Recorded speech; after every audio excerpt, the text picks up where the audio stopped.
നിക്കേ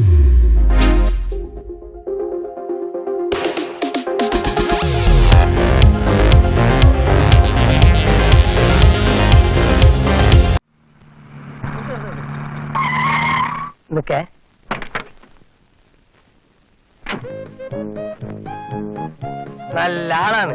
ഞാൻ തന്നെ എവിടൊക്കെ തിരക്കി. എന്തിന്? തല്ലിക്കാനോ? ഛേ, കണ്ട് അതും പറഞ്ഞ് മനുഷ്യനെ വിഷമിപ്പിക്കാതെ. ഞാനതെല്ലാം മറന്നു. ഇനിയെങ്കിലും നമുക്ക് സുഹൃത്തുക്കളായി കഴിഞ്ഞൂടെ? ഞാനെന്നും റെഡിയാ. ഞാന് എന്റെ ഇവിടുത്തെ ബിസിനസ് ഒക്കെ നിർത്തി ഇന്നത്തെ ഫ്ലൈറ്റ് അമേരിക്കക്ക് പോവാണ്. ഇനി ജീവിതത്തിൽ നമ്മൾ ഒരിക്കലും തമ്മിൽ കണ്ടെന്ന് വരില്ല.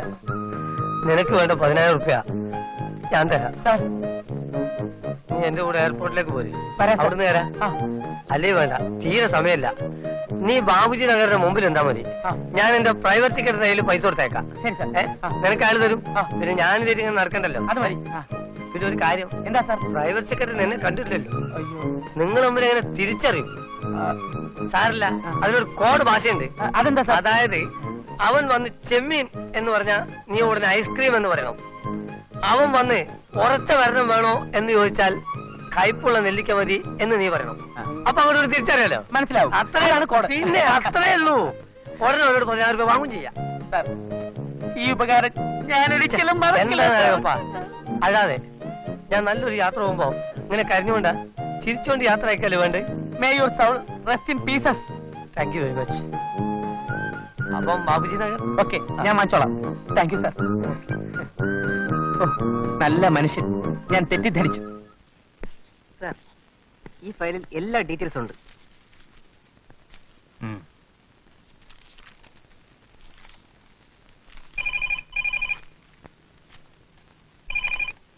Yes, customs department. സാർ, ഇന്ന് വൈകുന്നേരം 4 മണിക്ക് ബാബുജി നഗറിന് മുമ്പിലെത്തിയാൽ വലിയൊരു കള്ളക്കടത്തുകാരനെ പിടിക്കാം. വാട്ട്? അതെ സാർ, അവൻ വലിയ കള്ളക്കടത്തുകാരനാ. സ്മഗ്ലർ അഴകപ്പൻ. നിങ്ങളാരാ? ഞാനൊരു അഭ്യുദയകാംക്ഷി. സാറിന് സംശയം ഉണ്ടെങ്കിൽ സാറ് എന്നെ നേരിട്ട് എന്ന് ഞാൻ പറഞ്ഞ കോഡ് ഒന്ന് ചോദിച്ചു നോക്കണം. അപ്പൊ അവന്റെ മറുപടി കേൾക്കുമ്പോ സാറിന് ബോധ്യാവും. സാർ, ചെമ്മീൻ എന്ന് പറയുമ്പോ ഐസ്ക്രീം എന്നും ഉറച്ച ഭരണം വേണമെന്ന് ചോദിക്കുമ്പോ കൈപ്പുള്ള നെല്ലിക്കാന്നും പറയും. ഇതാണ് കോഡ്. ഓഹോ, they are coming now.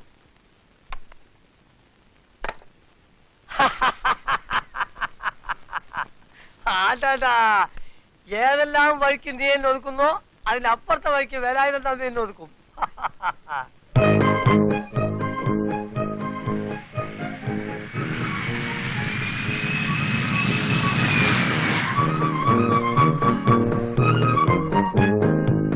Chemmeen, ice cream, ഉറപ്പുള്ള ഭരണം വേണം.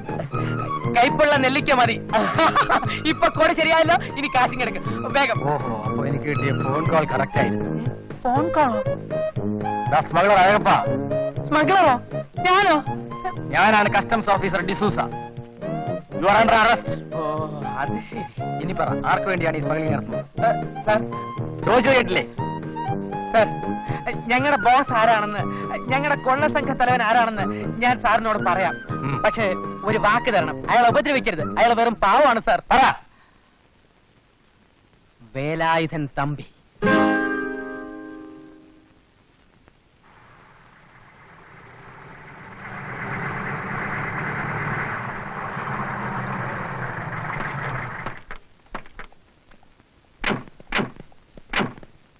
ആരാ മനസ്സിലായില്ല? അഴകപ്പനെ ഞങ്ങൾ അറസ്റ്റ് ചെയ്ത് കഴിഞ്ഞു. വളരെ നന്നായി സാർ. ഇവനെ പോലത്തെ ദുഷ്ടന്മാർക്ക് പറ്റിയ സ്ഥലം ജയിൽ തന്നെയാ. നിങ്ങൾ അറസ്റ്റ് ചെയ്യാനാണ് ഞങ്ങൾ ഇപ്പൊ വന്നത്. എന്നെ? ബോസ്, എന്നോട് ക്ഷമിക്കണം. നമ്മുടെ കൊള്ള സംഘത്തിന്റെ എല്ലാ രഹസ്യങ്ങളും ഞാൻ ഈ കസ്റ്റംസ് ഓഫീസേഴ്സിന്റെ അടുത്ത് പറഞ്ഞു. ദൈവമേ, ബോസ് ഇവിടെ ഒളിപ്പിച്ചു വെച്ചിരിക്കുന്നില്ല 1000 കിലോ സ്വർണം. അത് റെഡി ചെയ്തുകൊണ്ട് പോകാനാണ് അവർ വന്നിരിക്കുന്നത്. മര്യാദയ്ക്ക് അത് കാണിച്ചു കൊടുക്കണം, ഇല്ലെങ്കിൽ അവർ ഇടിക്കും. ഇല്ലേ സാർ? എടാ സാർ, ഏത് സ്വർണ്ണം എന്ത് സ്വർണ്ണം എനിക്കൊന്നും അറിയില്ല സാർ. അതിനെ വേണ്ട, എവിടെയാ ഒളിപ്പിച്ചു വെച്ചത്? സത്യം പറ. സത്യമായിട്ട് സാർ, എനിക്കൊന്നും അറിയില്ല സാർ. അയ്യോ, ഒന്ന് പറഞ്ഞു കൊടുക്ക് പ്ലീസ്. എവിടെ സ്വർണ്ണം? സാറിനെ ഒന്ന് രക്ഷിക്കാൻ അതിന് കഴിയോ? എനിക്കറിയാം. ജോൺസൺ, നടക്ക്. അയ്യോ, കേരള വണ്ടി. ഞാൻ കയറിക്കോളാം. അയ്യോ അയ്യോ അയ്യോ അയ്യോ, ദൈവമേ, സാറ് പറമ്പത്തിരിക്കല്ലേ സാർ. അയ്യോ ചമ്മേ, ചമ്മേ, അയ്യോ അയ്യോ അയ്യോ ചമ്മേ, അയ്യോ അയ്യോ അയ്യോ.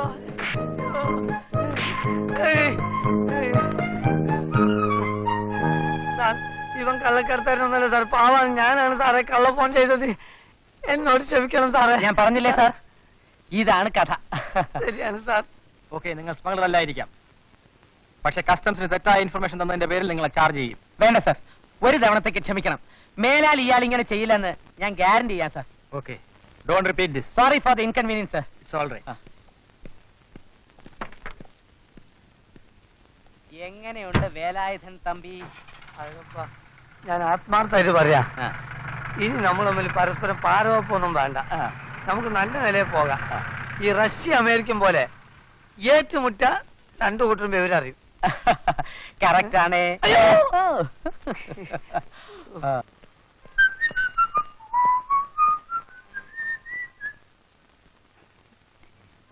എടി മറ്റേ കക്ഷി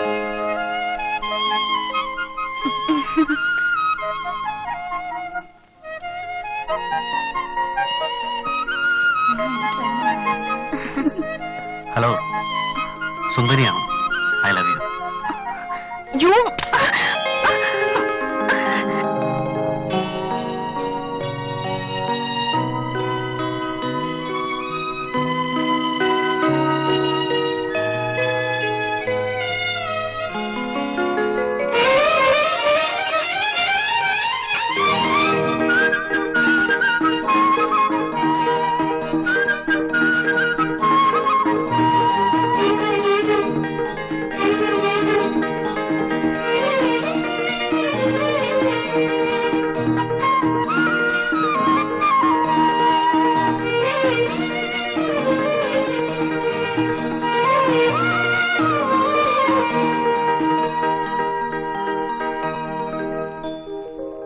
നീ കിടപ്പിരിപ്പ് മനസ്സിലാക്കാതെ അവർക്ക് വേണ്ട ഉപദേശം എന്താണെന്ന് വെച്ചാ പറഞ്ഞു കൊടുക്കണേ.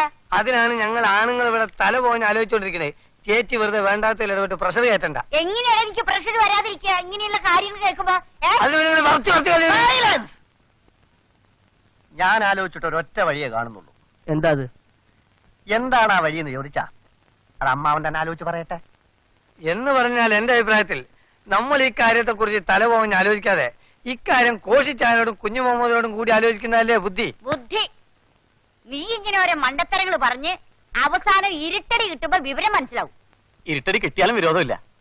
വിവരം അറിയാലോ. വിവരം അറിയാനൊന്നുമില്ല. ഇരുട്ടടിക്ക് ഇരുട്ടടി തന്നെ പോകാൻ വഴി. എന്തായാലും ഞാൻ പറഞ്ഞതുപോലെ മാണിക്യത്തിനെയും മാളഭട്ടിനെയും ആ രണ്ട് ചെകുത്തന്മാരായ കാര്യസ്ഥന്മാരെയും നിങ്ങൾ പ്രത്യേകം സൂക്ഷിക്കണം. ചേട്ടനെ നോക്കേണ്ട കടമ നമ്മുടേതാണ്. ഞങ്ങളുടെ സ്വത്തുക്കൾ നഷ്ടപ്പെട്ടാലും ശരി, അമ്മാവൻ ഒരപകടവും വരാതെ നോക്കുന്ന കാര്യം ഞങ്ങൾ ഏറ്റു. അല്ലടാ? ഹേയ്, അതെ. കോഴിശ്ശേരി തറവാട്ടിൽ അവനൊന്ന് കേറി നോക്കട്ടെ, അപ്പൊ കാണാൻ എന്റെ കയ്യിന്റെ ബലം. എടാ വീമ്പിളക്കാതെ കാര്യം എന്താണെന്ന് വെച്ചാ ചെയ്യ്. ഈ കുട്ടിയുടെ കാര്യം ആലോചിക്കുമ്പോഴാ എനിക്ക് മനസ്സിന് വിഷമം. അതെ അതെ, എനിക്കും അതാണ് വിഷമം. നമുക്ക് റെസ്റ്റോറന്റിൽ സംസാരിക്കാതെ വീട്ടിൽ പോയിരുന്ന് ആലോചിക്കാം, അല്ലേ? അയ്യടാ, ഗൗരിയുടെ കാര്യം പറഞ്ഞപ്പോ അവന്റെ ഒരു ശുഷ്കാന്തി.